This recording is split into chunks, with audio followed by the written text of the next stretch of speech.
بسم اللہ الرحمن الرحیم۔ کروڑوں درود اس آقا کریم صلی اللہ علیہ وسلم اور آپ کی پاک آل پر، جس کے وسیلے سے اللہ تعالیٰ نے دونوں جہاں کو وجود فرمایا۔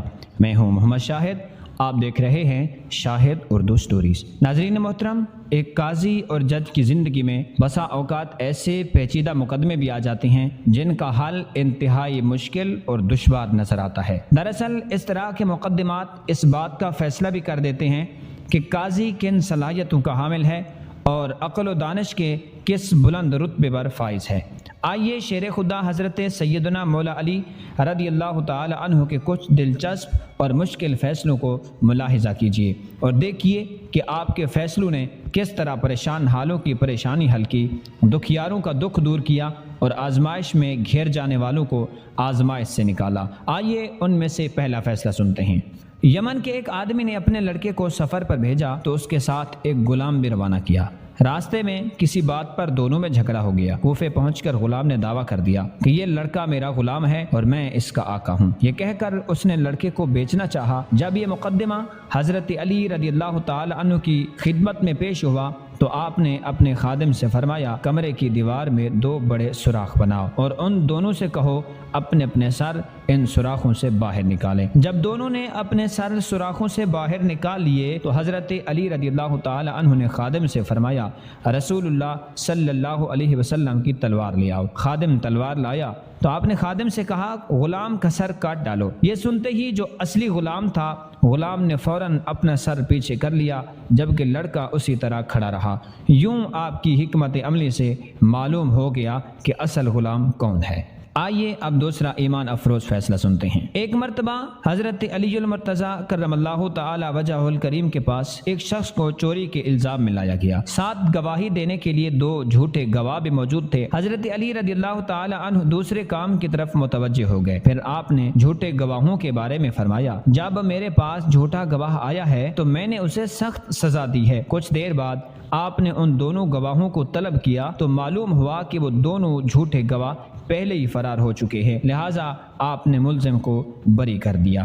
آئیے اب تیسرا ایمان افروز فیصلہ سنتے ہیں۔ ایک مرتبہ حضرت علی المرتضیٰ کرم اللہ تعالی وجہہ الکریم کے پاس 3 آدمی آئے اور کہنے لگے، حضور ہمارے پاس 17 اونٹ ہیں، ایک کا حصہ کل اونٹوں کا آدھا ہے، دوسرے کا حصہ تہائی ہے اور جو تیسرا آدمی ہے اس کا حصہ سب اونٹوں میں 9واں حصہ ہے۔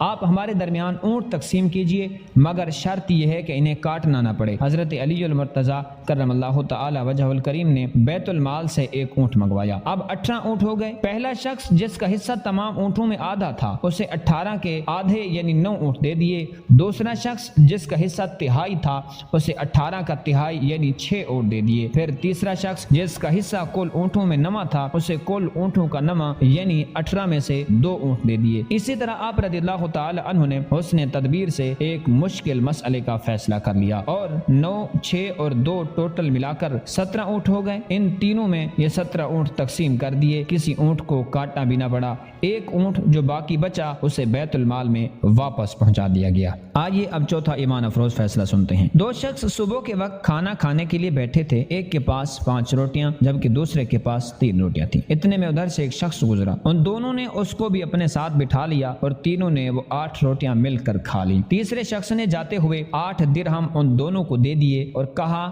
میں نے تمہارے ساتھ جو کھانا کھایا ہے اس کی یہ قیمت ہے، تم اسے اپنے پاس رکھو اور آپس میں تقسیم کر لو۔ اب ان دونوں میں تقسیم پر جھگڑا ہوا۔ 5 روٹیوں والے شخص نے کہا، میں 5 درہم لوں گا کہ یہ میری روٹیاں 5 تھیں اور تم 3 درہم لو کہ تمہاری روٹیاں 3 تھیں۔ دوسرے نے کہا، نہیں، رقم آدھی آدھی تقسیم ہوگی۔ دونوں یہ معاملہ لے کر حضرت علی رضی اللہ تعالی عنہ کی خدمت میں حاضر ہوئے۔ آپ نے مشورہ دیتے ہوئے 3 روٹی والے شخص سے کہا، تمہارا ساتھی جو تمہیں دے رہا ہے اسے قبول کر لو، کیونکہ اس کی روٹیاں زیادہ تھیں۔ وہ کہنے لگا، میں صرف انصاف والی بات کو قبول کروں گا۔ آپ نے فرمایا، انصاف یہی ہے کہ تم 1 درہم لو اور تمہارا ساتھی 7 درہم لے۔ اس نے حیرت سے کہا، میرے ساتھی نے مجھے 3 درہم دینے چاہے لیکن میں راضی نہیں ہوا۔ آپ نے ہی مشورہ دیا مگر میں نے قبول نہیں کیا، اور اب آپ یہ فرما رہے ہیں کہ انصاف کے طریقے پر میرا حق 1 درہم بنتا ہے۔ آپ مجھے سمجھائیے کہ میرا حق 1 درہم کیسے بنتا ہے؟ پھر میں 1 درہم قبول کر لوں گا۔ آپ رضی اللہ تعالی عنہ نے فرمایا، 8 روٹیوں کے 24 حصے تم 3 آدمیوں نے کھائے۔ یہ پتہ نہیں کہ کس نے کم کھایا اور کس نے زیادہ کھایا، اس لیے یہ سمجھ لو کہ سب نے برابر برابر کھایا ہے، یعنی ہر ایک نے 8 حصے کھائے۔ تم نے اپنی 8 روٹیوں کے 9 حصوں میں سے 8 حصے کھا لیے، تمہارا ایک حصہ